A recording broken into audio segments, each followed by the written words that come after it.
وادی رضا کی کوہ ہمالا رضا کا گئے اور جس سمت دیکھیے وہ علاقہ رضا کا گئے. بسم اللہ الرحمن الرحیم. الحمد للہ رب العالمین والصلاة والسلام علی سید المرسلین وعلی آلہ واصحابہ اجمعین. اما بعد فاعوذ باللہ من الشیطان الرجیم. بسم اللہ الرحمن الرحیم. اقیموا الصلاة وآتوا الزکاة صدق اللہ العظیم وبلغنا رسوله النبی الامین الکریم ونحن علی ذلک لمن الشاہدین والشاکرین والحمد للہ رب العالمین. معزز سامعین، نوجوان دوستوں، عزیز بچوں، آئیے پہلے مراد مل کر آقائے دو جہاں شہنشاہ کون و مکان رحمت عالم روزی فدا صلی اللہ تعالیٰ علیہ وسلم کی بارگاہ ناز میں ہدیہ درود و سلام پیش کر لیں. اللہم صلی علی سیدنا و نبینا مولانا محمد کما تحب ترضا بأن تصلی علیہ صلاۃ و سلام علیک یا رسول اللہ صلی اللہ تعالیٰ علیہ وسلم. معزز سامعین، گزشتہ جمعہ میں آپ اس کی آیت مقدسہ کے تعلق سے زکوٰۃ کے شرائط، زکوٰۃ کن پر فرض ہے، کن کن مالوں میں فرض ہے، اس کی پوری تفصیل آپ سماعت فرما چکے ہیں. آج کے مختصر سے وقت میں کچھ جدید مسائل ہیں جن پر گفتگو ہوگی کہ آپ اس کی زکوٰۃ کیسے نکالیں گے اور کب نکالیں گے. آپ اسکول چلاتے ہیں، اسکول کی فیس آپ کے پاس جمع ہوتی ہے اور اس فیس کے مالک آپ ہی ہیں. اگر آپ مالک نصاب ہیں تو جیسے آپ دیگر مالوں کی زکوٰۃ نکالیں گے، ایسے اسکول میں بچوں کے ذریعے جو فیس آتی ہے اور آپ اس کے مالک ہیں، اس کی بھی زکوٰۃ نکالنا آپ کے لیے ضروری ہے. ہاں، اس زکوٰۃ میں سے ان غریب بچوں کی فیس بھی آپ ادا کر سکتے ہیں جو آپ کے اسکول میں پڑھتے ہیں اور ان کے والدین نادار ہیں. اسکول کی فیس کو ادا کرنے کی وہ طاقت نہیں رکھتے، تو آپ کی زکوٰۃ بھی ادا ہو جائے گی اور ان بچوں کے لیے تعلیم حاصل کرنے کا موقع بھی مل جائے گا. آپ نے بلڈوزر خرید رکھا ہے، آپ اسے کرائے پہ چلاتے ہیں. بسیں خرید رکھا ہے، وہ کرائے پہ چلتی ہیں. ٹرک خرید رکھا ہے، آپ نے اسے کرائے پہ آپ چلاتے ہیں. 4 پہیے کی کوئی گاڑی ہے جسے آپ نے کسی کمپنی میں لگا رکھا ہے، اس کا کام یہ ہے کہ وہ کمپنی کی مال کو اپنے خریداروں تک پہنچائے. ٹرک کی جو قیمت ہے اس پر زکوٰۃ نہیں، بس کی جو قیمت ہے اس پر بھی زکوٰۃ نہیں، بلڈوزر کی جو قیمت ہے اس پر بھی زکوٰۃ نہیں. جس گاڑی کو آپ نے کسی کمپنی میں لگا رکھا ہے اس گاڑی کی قیمت پر بھی زکوٰۃ نہیں، کیونکہ یہ سب چیزیں آپ کے ذریعے معاش ہیں. لیکن بلڈوزر کے ذریعے جو آمدنی ہوگی، اخراجات نکالنے کے بعد جو بچے گا، بسوں اور ٹرکوں کے ذریعے سے آمدنی ہوگی اور اخراج نکالنے کے بعد جو بچے گا، 4 ویلر جو کسی کمپنی میں لگا رکھا ہے بار برداری کے لیے، اخراجات نکالنے کے بعد جو بچے گا وہ آپ کے آمدنی میں محسوب ہوگا اور اس کی زکوٰۃ آپ کو نکالنی ہوگی. یہ مسئلہ آپ کو اچھی طرح سمجھ میں آئے گا. بار بار لوگ پوچھتے ہیں، بسوں کے چلانے والے، ٹرکوں کے مالکین، آپ میکینک ہیں، پرانی گاڑیاں خریدتے ہیں، ریپیئرنگ کر کے اسے نئی بنا دیتے ہیں اور پھر بازار میں اس کی آپ سپلائی کرتے ہیں، بیچتے ہیں. آپ نے پرانی گاڑی خریدی اور اس کے بعد اس کو نئی صورت دے دی، اب آپ اسے بیچ رہے ہیں، وہ آپ کا مال تجارت ہے. لہذا موجودہ جو قیمت ہوگی اس کی زکوٰۃ آپ کو نکالنی ہے. یہ مسئلہ بھی آپ کے دماغ میں بیٹھ گیا ہوگا۔ یعنی پرانی گاڑیاں لے کر ریپیئرنگ کے بعد نئی بنا دینا، پھر بازار میں اس کو فروخت کرنا، تو یہ ایک سامان تجارت ہوا۔ تو جیسے دیگر سامان تجارت کے زکوٰۃ فرض ہے، اس پر بھی زکوٰۃ فرض ہو۔ آپ نے لون لینے کے لیے زیورات بینک میں رہن رکھ دیا ہے، سونا و چاندی کے، اور آپ نے لے لیا ہے قرض بینک سے، تو جب تک کہ آپ کے سونا و چاندی کے زیورات بینک میں ہیں، آپ پر زکوٰۃ فرض نہیں ہے، کیونکہ آپ کا اس پر قبضہ نہیں ہے۔ ہاں جب ملے گا تو ملنے میں یہ تفصیل ہے کہ جب خمس نصاب ملے گا تو خمس نصاب ملنے کے بعد اس کی زکوٰۃ کی ادائیگی واجب ہوگی۔ خمس نصاب کیا ہے؟ آپ کو بتایا گیا تھا گزشتہ جمعہ میں کہ سونے کا نصاب ہے 7.5 تولہ، تو سونے کا خمس کیا ہوگا؟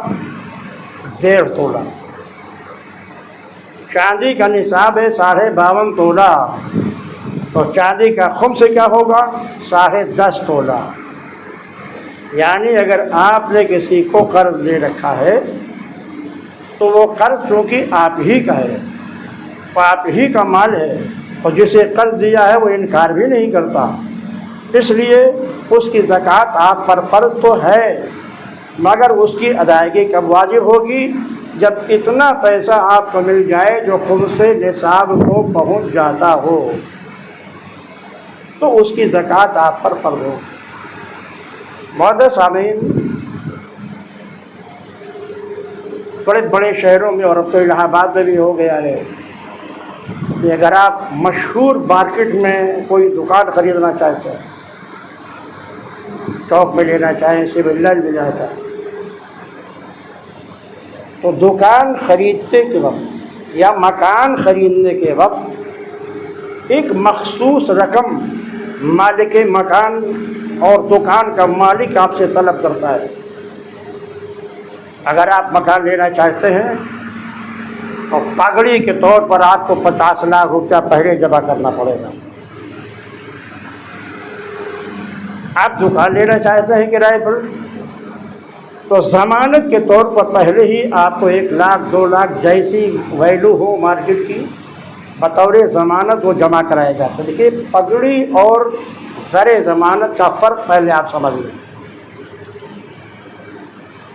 پگڑی جو جمع کی جاتی ہے وہ 2 نمبر کی رقم ہوتی ہے، اس کی کوئی لکھا پڑھی نہیں ہوتی ہے، وہ صرف دینے والا جانتا ہے اور لینے والا جانتا ہے۔ اور پگڑی کی جو رقم ہوتی ہے وہ ناقابل واپسی ہوتی ہے، یعنی وہ رقم آپ کو ملے گی نہیں۔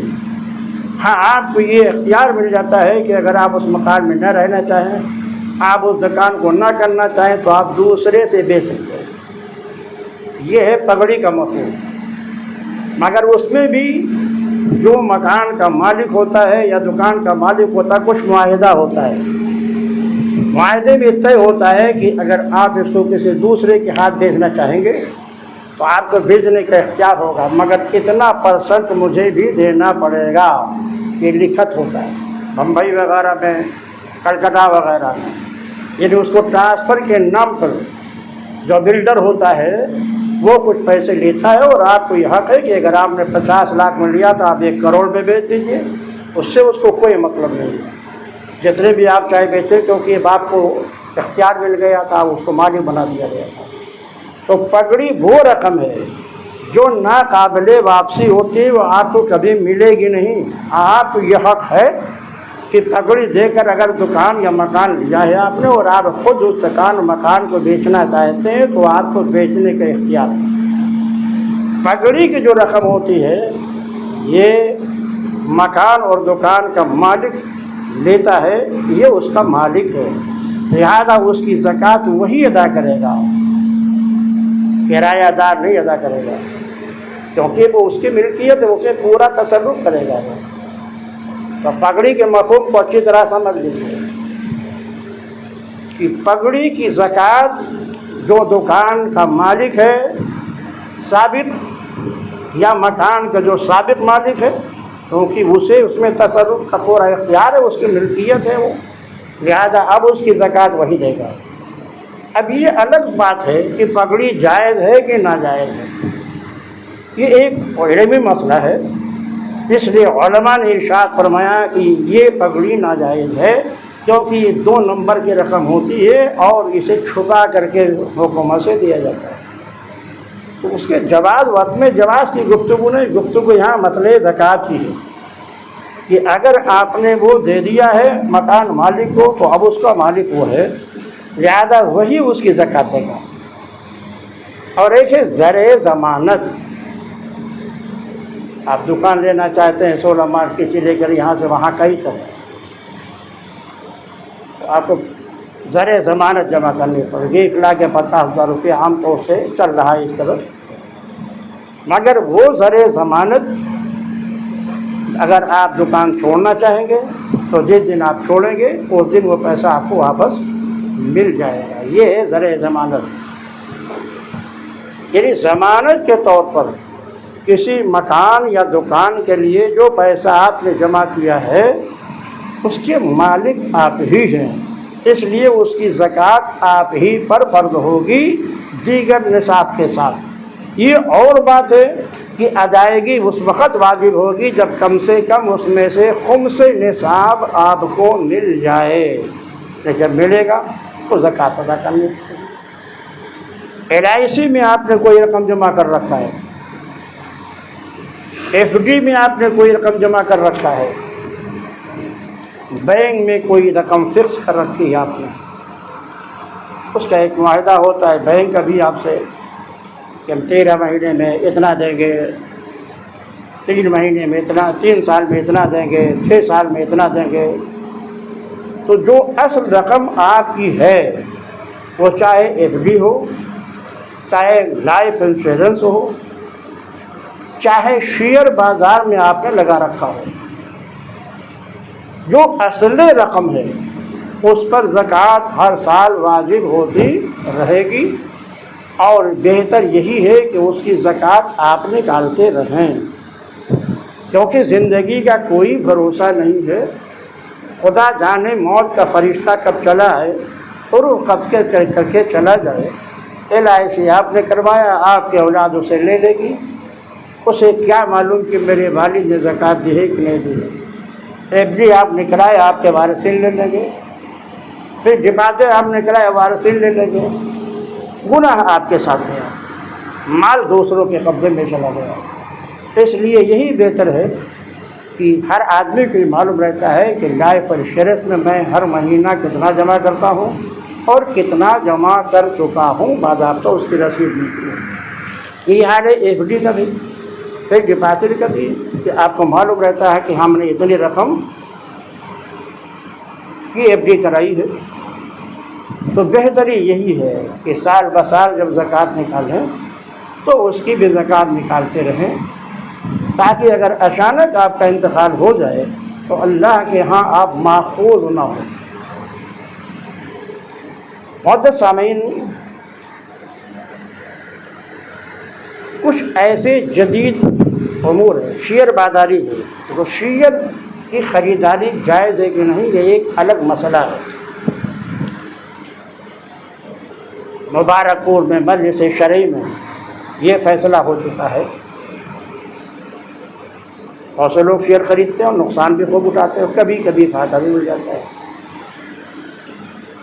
کہ اس میں 2 طرح کا شیئر ہوتا ہے، ایک تو وہ حصہ ہوتا ہے جس کو ترجیحی حصص کہا جاتا ہے، یعنی کمپنی کا آپ سے یہ معاہدہ ہوگا کہ ہماری کمپنی چاہے نفع میں رہے، چاہے نقصان میں رہے، چاہے ہماری کمپنی ڈوب جائے، لیکن جو اصل رقم آپ کی ہے وہ آپ کو واپس ضرور دی جائے گی، چاہے کمپنی کی زمین بیچ کر، چاہے اس کا کارخانہ بیچ کر۔ اس کو کہتے ہیں ترجیحی حصص، یعنی اس میں آپ کے مال کے ڈوبنے کا کوئی خطرہ نہیں ہے، جو اصل رقم ہے وہ آپ کو بہرحال مل جائے گی۔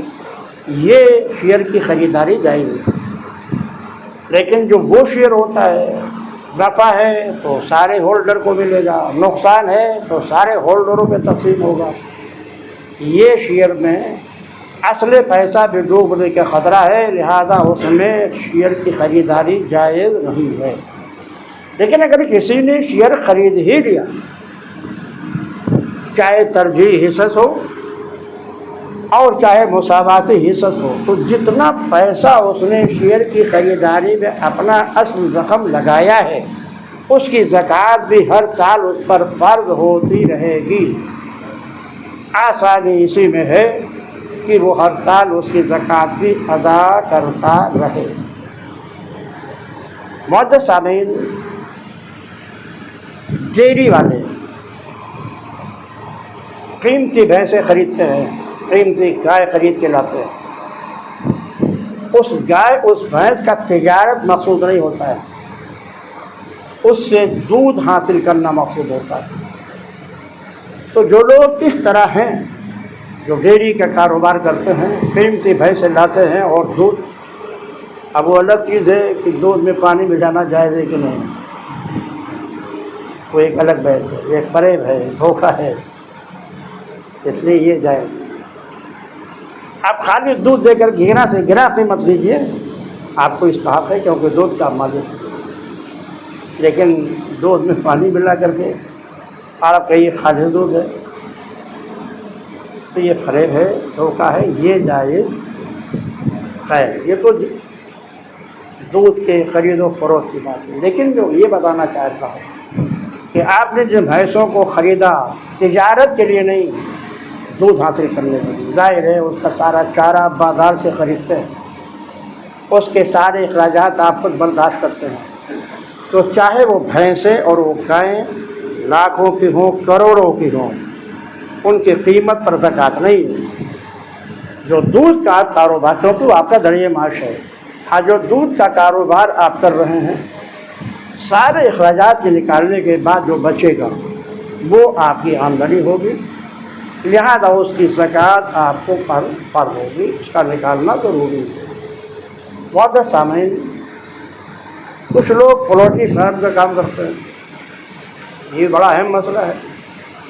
ہزاروں مرغ اور مرغیاں ہیں ان کے فارم میں، اس کی بھی دو حیثیتیں ہیں، نوعیتیں ہیں۔ اگر آپ نے پولٹری فارم اس لیے قائم کر رکھا ہے کہ ہم اس سے انڈا حاصل کریں گے، چوزے حاصل کریں گے، گوشت بیچنے کا ارادہ نہیں، جیسے حیدرآباد وغیرہ میں بڑی بڑی کمپنیاں ہیں، ٹرکوں روزانہ انڈا نکلتا ہے اور اسے ہندوستان بھر میں بھیجا جاتا ہے۔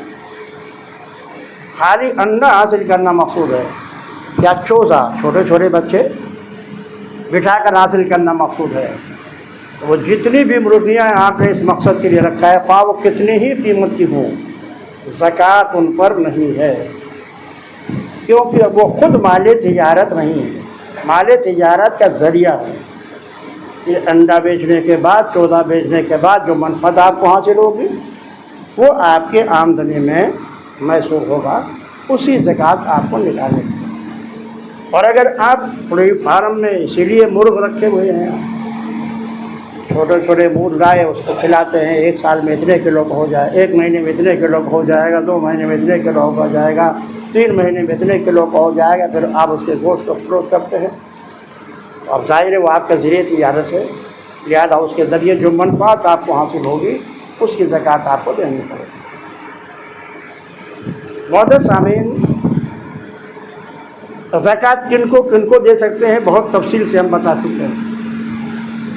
سب سے پہلے اپنے خاندان کو دیکھیے، کیا آپ کے خاندان میں عزیز و اقارب میں کوئی غریب ہے اور وہ سادات میں سے نہیں ہے، نسلاً وہ ہاشمی بھی نہیں ہے، مالک نصاب بھی نہیں ہے، تو سب سے پہلے اپنی زکوٰۃ کی رقم اپنے عزیز و اقارب میں جن کو دینا جائز ہے انہیں دیجیے، اس سے آپ کی زکوٰۃ بھی ادا ہو جائے گی اور صلہ رحمی کا ثواب بھی آپ کو ملے گا۔ جیسے ہمارے ایک بھائی نے بھی پوچھا کہ ہمارا بھتیجا ہے، ہمارے ساتھ رہتا ہے، مگر کوئی ذریعہ اس کا نہیں ہے، تو ہم زکوٰۃ کی رقم اسے دے سکتے ہیں کہ نہیں؟ بے شک دے سکتے ہیں، جیسے بھائی کو دے سکتے ہیں ایسے بھائی کے اولاد کو بھی دے سکتے ہیں، مگر وہی شرط ہے جو مالک نصاب نہ ہو۔ تو خاندان میں نظر ہٹ ڈالیے، ہم بتلا چکے ہیں، خالو ہے، پھوپھا ہے، خالائیں ہیں، پھوپھیاں ہیں، ساس ہے، سسر ہے، سالے ہیں، داماد ہیں، بہو ہے، اگر یہ ملک نصاب کو نہیں پہنچتے تو انہیں بھی آپ زکوٰۃ کی رقم دے سکتے ہیں، آپ کی زکوٰۃ ادا ہو جائے گی، صلہ رحمی کا ثواب بھی ملے گا اور زکوٰۃ بھی آپ سبکدوش ہو جائیں گے۔ تو پہلے اپنے خاندان کو دیکھیں، خاندان میں ضرورت مندوں کی ضرورت پوری کرنے کے بعد اپنے اڑوس پڑوس پہ نظر رکھیں، جس محلے میں آپ رہتے ہیں پڑوس کا بھی حق ہے۔ کیا اس میں کوئی ایسا تو آدمی نہیں ہے جو غریب ہو، مالک انتظام نہ ہو، اسے حاجت ہے، اس سے بھی آپ مدد کیجیے۔ یہ بات ہم بتلا چکے ہیں کہ زکوٰۃ نکالنے کے بعد زکوٰۃ کی نیت شرط ہے، دینے کے وقت نیت شرط نہیں ہے۔ زکوٰۃ کی نیت سے رقم نکال کے رکھ دیا آپ نے، اور آپ نے کسی کو تحفہ کہہ کر کے دے دیا، کسی کو عیدی کہہ کر کے دے دیا، اور وہ زکوٰۃ کا مصرف ہے تو آپ کی زکوٰۃ ادا ہو گئی۔ یا تو نکالنے کے وقت زکوٰۃ کی نیت کر لیجیے، اور اگر نکالنے کے وقت نہیں نیت کیا ہے تو دیتے وقت زکوٰۃ کی نیت کر لیجیے۔ زکوٰۃ نیت کیجیے، نیت دل کے ارادے کا نام ہے، زبان سے کہنا یہ نیت نہیں ہے، دل میں ارادہ کر لیا۔ آپ نے کسی غریب اور فقیر کو کوئی مال دے دیا اور ابھی وہ آپ کے سامنے ہی ہے، اور آپ نے کوئی نہیں نیت کی تھی یہ زکوٰۃ ہے کہ صدقہ نافلہ ہے، تو جب تک کہ وہ پیسہ اس کے پاس موجود ہے آپ نیت بدل سکتے ہیں۔ یعنی اگر آپ نے پہلے اسے صدقہ نافلہ دیا تھا کہ نیت تھی، مگر ابھی وہ آپ کے سامنے ہی بیٹھا ہوا تھا کہ آپ نے نیت کر لی دل میں کہ میں نے اسے زکوٰۃ کی رقم دے دی، تو زکوٰۃ ادا ہو گئی۔ تو یا تو نکالنے کے بعد زکوٰۃ کی نیت کیجیے، یا ادا کرنے کے بعد نیت کیجیے۔ زبان سے یہ کہہ کر دینا ضروری نہیں کہ یہ زکوٰۃ ہے، عیدی یا تحفہ کہہ کر کے بھی اگر آپ دے دیں گے تو آپ کی زکوٰۃ ادا ہو جائے گی معزز سامنے۔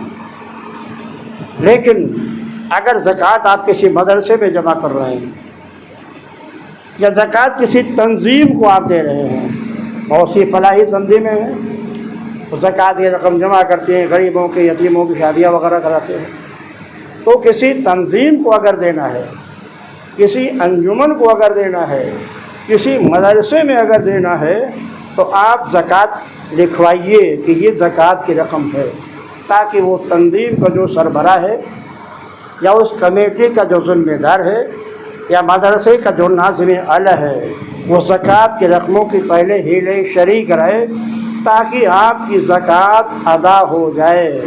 جب زکوٰۃ ہیلے شریک کرا دی گئی، آپ کی زکوٰۃ ادا ہو گئی، اب اس سے وہ غریب بچوں کو کھانا بھی کھلا سکتا ہے، اساتذہ کی تنخواہ بھی دے سکتا ہے، عمارت کی تعمیر بھی کر سکتا ہے، مگر پہلے وہ ہیلے شریک رہے گا۔ اس لیے اگر تنظیم کو دینا ہے، کمیٹی کو دینا ہے، مدرسے کی آفس میں کرنا ہے، تو بتا کے دیجئے کہ رقم زکوٰۃ ہے، تاکہ اس کا صحیح مصرف جو ہے اسے میں خرچ کیا جائے۔ آپ نے کسی کو زکوٰۃ کا وکیل بنا دیا کہ بھائی میرا یہ پیسہ ہے کانپور میں، آپ فلاں آدمی کے پاس یہ میرا پیسہ پہنچا دیجیے، وہ کانپور جا رہا تھا، وہ آپ کی زکوٰۃ کا وکیل ہو گیا، آپ موکل ہوئے، آپ نے اسے وکیل بنایا کہ کانپور میں مثلاً فلاں شخص ہیں، یہ میری زکوٰۃ کے رقموں کو پہنچا دیجیے، تو وہ یہ نہیں کر سکتا کہ کسی دوسرے غریب کو دے دے، کیونکہ مصرف آپ نے خود ہی متعین کر دیا ہے۔ یاد ہو چاہیے کہ جسے کہا گیا ہے اسی کو زکوٰۃ کی رقم پہنچائے۔ ہاں دینے والے نے یہ کہہ دیا ارے بھائی میں نے آپ کو زکوٰۃ کی رقم دے دیا ہے، آپ اسے جسے چاہے دے دیں، اب آپ کو اختیار ہے، کیونکہ دینے والے نے خود آپ کو اختیار دے دیا کہ آپ جہاں چاہیں جس کو چاہیں، جس غریب کو بھی چاہے دے دیں۔ یہاں تک کہ اگر وہ وکیل خود بھی غریب ہے اور دینے والے نے یہ کہہ دیا ہے کہ بھئی آپ جہاں چاہیں خرچ کریں، تو وہ خود بھی زکوٰۃ کی رقم اپنے پاس رکھ سکتا ہے، کیونکہ زکوٰۃ دینے والے نے اسے پورا اختیار دے دیا تھا۔ لیکن اگر معین کر دیتا ہے، یہاں تک کہ اگر کسی مدرسے کوئی انجمن کو مقرر کر دیا کہ فلاں انجمن کو فلاں مدرسے کو پہنچانا، تو بھی اس کے غیر کو دینا جائز نہیں۔ معزز سامعین، زکوٰۃ کے تعلق سے بڑے باریک مسائل ہیں، اس لیے موٹی موٹی باتیں میں نے آپ کے ذہن و دماغ میں بٹھا دی ہیں۔ اس کے بعد بھی اگر کوئی بات سمجھ میں نہ آئے تو اپنے علماء سے رجوع کیجیے اور اس کی تفصیلات معلوم کیجیے۔ اس وقت مدارس بڑے پرآشوب دور سے گزر رہے ہیں، آپ دانشور ہیں، خود آپ جانتے ہیں، اخبارات پڑھتے رہتے ہیں، میڈیا میں بھی آتا رہتا ہے۔ اس وقت جو اسلام دشمن طاقتیں ہیں ان کی پوری توجہ 3 چیزوں پر ہے: مدارس، مساجد، خانقاہیں۔ وہ اچھی طرح جانتے ہیں کہ اسلام کو مضبوطی یہیں سے ملتی ہے، لہٰذا انہیں کو نقصان پہنچاؤ۔ اور کس طرح وہ نقصان پہنچا رہے ہیں آپ اخبار پڑھتے رہتے ہیں، مجھے بتانے کی ضرورت نہیں ہے۔ اس لیے مدارس اور خانقاہوں کی بقا، مساجد کا تحفظ یہ عام مسلمانوں کی ذمہ داری ہے۔ جہاں ضرورت سے آپ نے دیگر ضرورت مندوں کو تقسیم کیا، وہاں آپ کے علاقے میں جو دینی مدرسہ کام کر رہا ہو، دین کے ارشاد کے لیے، وہاں کے غریب طلباء کے کھانے پینے کے نظام کے لیے، ان کی کتابوں اور علاج کے لیے ایسے مدارس کا بھی انتخاب کریں جہاں واقعی دین کا کام ہو رہا ہے اور وہاں پہ ضرورت ہے۔ اور آپ جب جائیں تو ان آدمی کے پاس لکھوائیں کہ یہ میری زکوٰۃ کی رقم ہے، لہذا اس کو زکوٰۃ ہی کے مصرف میں خرچ کیا جائے۔ مسجد میں آپ زکوٰۃ کی رقم نہیں دے سکتے، زکوٰۃ ایک باقی میل ہے مال کا۔ مسجد اللہ کا گھر ہے، حدیث شریف میں ان اللہ طیب ولا یقبل الا الطیب، اللہ پاک ہے، پاک ہی کو پسند کرتا ہے۔ اس لیے مسجد میں جب بھی آپ کو دینا ہو تو عطیہ دیجیے، ہدیہ دیجیے، تحفہ دیجیے۔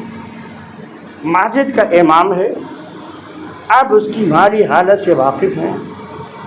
اگر آپ کو اس بات کا یقین ہے کہ یہ امام غریب ہے، یہ 1,70,000 روپے یا 1,65,000 روپے کا مالک نہیں ہے، تو اپنے امام کو مت بھولیے، اس کی بھی مدد کیجیے، چاہے تحفہ کہہ کر کے دیجیے، چاہے ہدیہ کہہ کر کے دیجیے۔ غریب بچوں کو آپ چاہتے ہیں کتابیں تقسیم کریں، تو جو زکوٰۃ کی رقم ہے اس زکوٰۃ کی رقم پہلے ہیلے شرعی کرا لیجیے، یا ناظم اعلیٰ کو دیجیے تو ان سے کہیے یہ زکوٰۃ کی رقم ہے، لہٰذا اسے ہیلے شرعی کرا کر کے جو بچے قرآن پڑھ رہے ہیں ان بچوں کو قرآن ہدیہ میں دے دیا جائے بغیر کسی پیسے کے۔ درسی کتابیں دینا ہے قرآن کی یا حدیث کی یا تفسیر کی، تو پہلے اس کے ہیلے شرعی کرا دیں، اور اس کے بعد منتظم کو چاہیے کہ اس پیسے کو اسی کتابوں میں خرچ کرے جہاں آپ نے معین کر دیا۔ معزز سامعین، زکوٰۃ کچھ ایسے شریف لوگ بھی ہوتے ہیں محلے میں جو غیرت مند ہوتے ہیں، وہ لوگوں کے سامنے دستے سوال دراز نہیں کرتے، مگر ہیں وہ حاجت مند۔ اگر آپ کے محلے میں ایسا کوئی شریف النسب ہے جو حاجت مند ہے لیکن مارے غیرت کے وہ کسی کے سامنے دستے سوال دراز نہیں کرتا، اور آپ جانتے ہیں کہ نہیں ان کی مالی حیثیت ایسی نہیں ہے، آپ انہیں ضرور زکوٰۃ کر دیں، خصوصاً اگر وہ عالم دین ہے، تاکہ وہ فارغ البال ہو کر کے دین کی خدمت کرے۔ اس کو دیتے وقت آپ کو یہ کہنا بھی ضروری نہیں کہ زکوٰۃ ہے، آپ اسے تحفہ اور ہدیہ کہہ کر بھی دے سکتے ہیں۔ الہ آباد میں کچھ لوگ ہمارے جان پہچان کے ایسے ہیں الحمدللہ، کہ جو مسجدوں کے اماموں کو کچھ نہ کچھ 200 روپے 100 روپے 500 روپے بطور نذر پیش کرتے رہتے ہیں، حالانکہ وہ رقم زکاتی کی ہے، مگر وہ جانتے ہیں کہ یہ امام صاحب کی تنخواہ 5000 ہے 7000 ہے 10000 ہے، یہ بال بچے والے تو ظاہر اتنی ان کی تنخواہ ہے تو کہاں اتنا پیسہ ان کے پاس بچے گا، لہٰذا ان کو پہنچاتے رہتے ہیں۔ میں نے خود اپنے ہاتھوں سے بھی دیا ہے ایسے۔ اس لیے میرے بھائی، زکوٰۃ یہ ضرورت مندوں کے لیے شریعت نے فرض قرار دیا ہے، اس لیے ان کا حق سمجھیے اور کوشش کیجیے کہ حاجت مندوں تک آپ یہ رقم پہنچ جائے۔ آپ کے محلے میں کسی غریب بچے کی شادی ہو رہی ہے، جہیز کے سامان کا انتظام نہیں ہو پا رہا ہے، آپ کوئی سامان خرید کر زکوٰۃ ہی کی رقم سے اس بچے کو دے سکتے ہیں، یا اس بچے کے ہاتھ میں آپ پیسہ بھی دے سکتے ہیں تاکہ وہ اپنے ضرورت کے مطابق سامان خرید لیں۔ اگر اور کوئی زکوٰۃ کی تفصیلات آپ کے سمجھ میں نہ آئی ہوں تو میں ہمیشہ یہی موجود رہتا ہوں الحمدللہ، 11 بجے سے لے کر کے نماز تراویح تک آفس میں بیٹھا رہتا ہوں۔ آپ ضرور مسائل پوچھیے، مجھے خوشی ہوگی، کیونکہ اللہ نے عوام سے وعدہ کیا ہے کہ پوچھو، اور علماء سے وعدہ فرمایا بتاؤ، جو نہیں جانتے اس کو پوچھنا چاہیے۔ علماء کو چاہیے کہ علم کو چھپائے نہیں، بتانا چاہیے۔ اسلام میں بالغ ہونے کی کیا معیار عمر رکھی گئی ہے؟ اس میں بچے کو مطلب زکوٰۃ دینا پڑتا ہے؟ جی، اسلام کے اندر بالغ ہونے کی کوئی عمر ہوگی جسے بچہ پوری تقریر پر ہماری ہو چکی ہے۔ لڑکیاں کم سے کم کتنی عمر میں بالغ ہوتی ہیں؟ شریعت نے ان کے لیے 9 سال رکھا ہے۔ لڑکے کتنے عمر میں بالغ ہوتے ہیں؟ شریعت نے کم سے کم عمر 12 سال رکھا ہے، یعنی 12 سال کا لڑکا اگر یہ کہتا ہے کہ مجھے احتلام ہو گیا، 9 سال کی بچی اگر کہتی ہے کہ مجھے خون حیض آ گیا تو شریعت اسے بالغ مانتی ہے۔ اگر حیض نہیں آیا، احتلام بھی نہیں ہوا، تو دونوں کی عمر ہے مدت بلوغ 15 سال، یعنی جب بچہ 15 سال کا ہو گیا، لڑکی 15 سال کی ہو گئی تو اسے حیض آئے یا نہ آئے، لڑکے کو احترام ہو یا نہ ہو، اس پر وہ بالغ ہو گیا اور احکام شریعت پر فرض ہو گئے۔ عبداللہ بن عمر جنگ بدر کے موقع پر حاضر ہوئے تو ان کی عمر 14 سال تھی۔